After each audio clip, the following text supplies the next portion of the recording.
A construção da paisagem. No nosso território, as comunidades humanas primitivas foram criando paisagens que primeiro facilitavam a caça e depois permitiram a pastorícia e possibilitaram a instalação permanente das populações devido à descoberta da agricultura.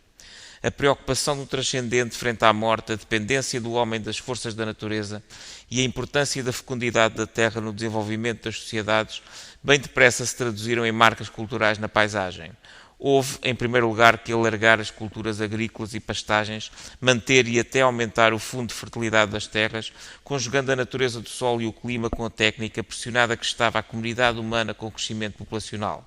Em segundo lugar, havia que responder às inquietações do espírito, relembrar as lições do passado, seguir o exemplo dos antepassados e dialogar com as divindades que regiam o tempo e os ciclos naturais e desencadeavam as forças da natureza.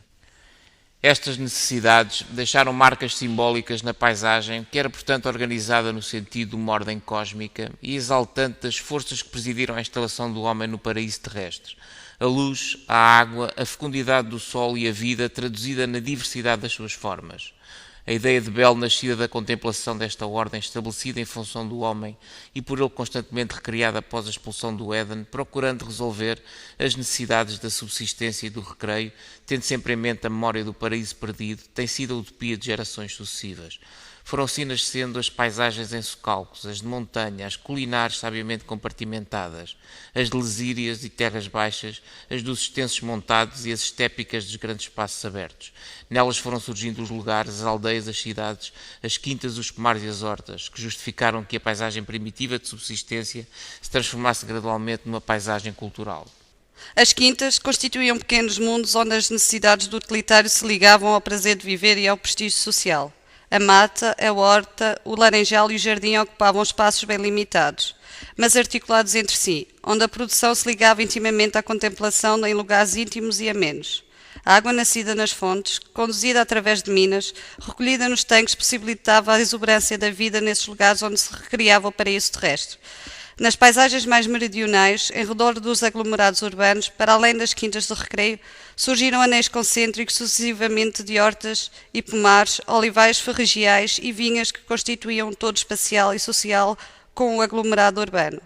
Nas paisagens setentrionais, no litoral, dada a fertilidade das terras, dos vales e a maior densidade demográfica, os sistemas agrícolas conduziram à dispersão das casas e a uma zonagem bem vincada da paisagem.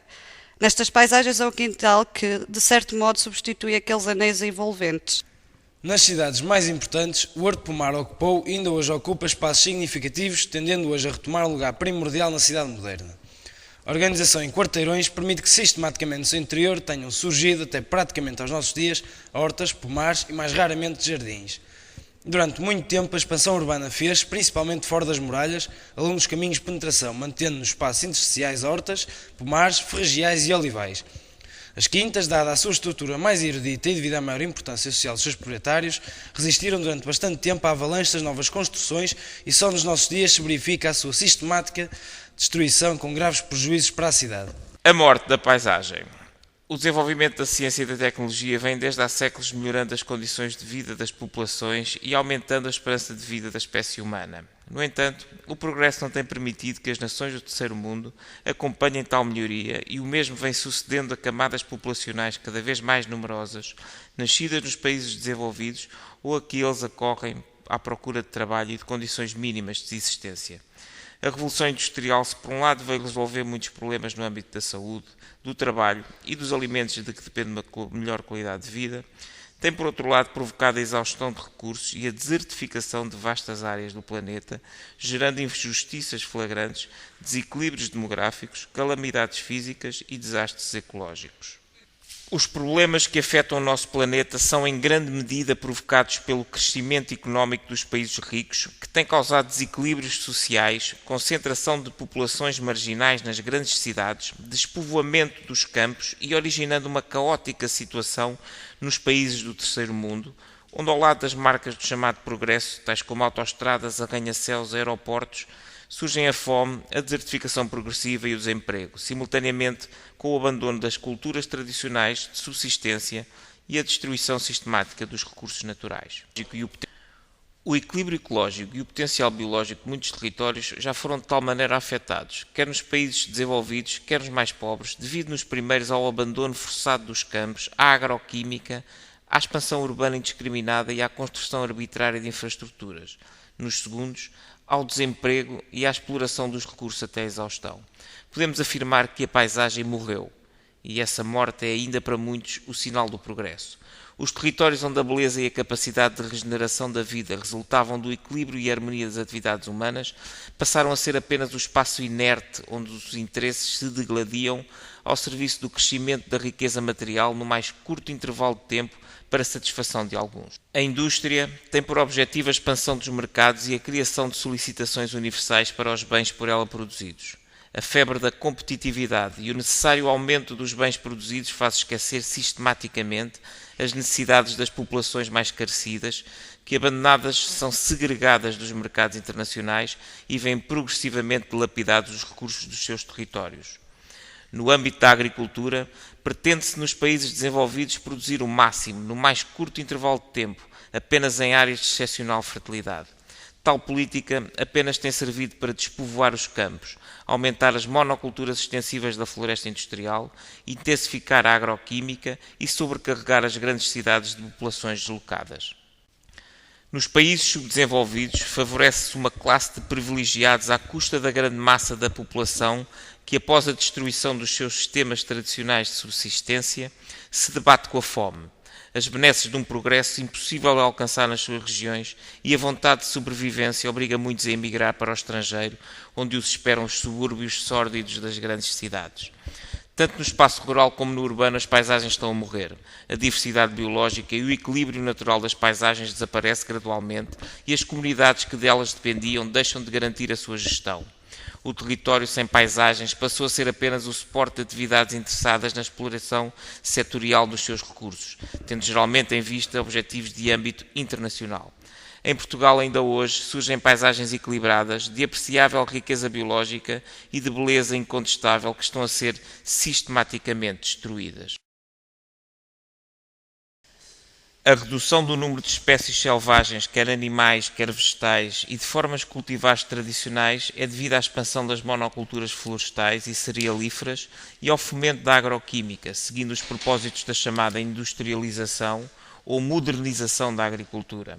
Este processo de modernização, para além da degradação dos solos, destrói a compartimentação dos campos, eliminando sebes, matas, arvoredo disperso, indiferente à zonagem natural que determina as potencialidades e a estrutura ecológica da paisagem. A generalizada desarborização do nosso país é, por conseguinte, uma consequência do processo de modernização em curso.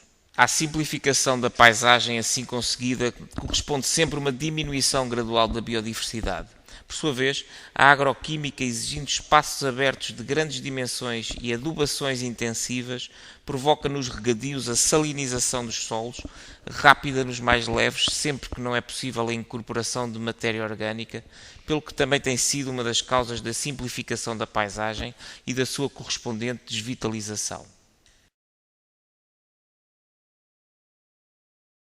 Quer a política a nível nacional de ordenamento do território, quer a nível municipal, não tem impedido a desordenada e especulativa expansão urbana que se verifica no nosso país.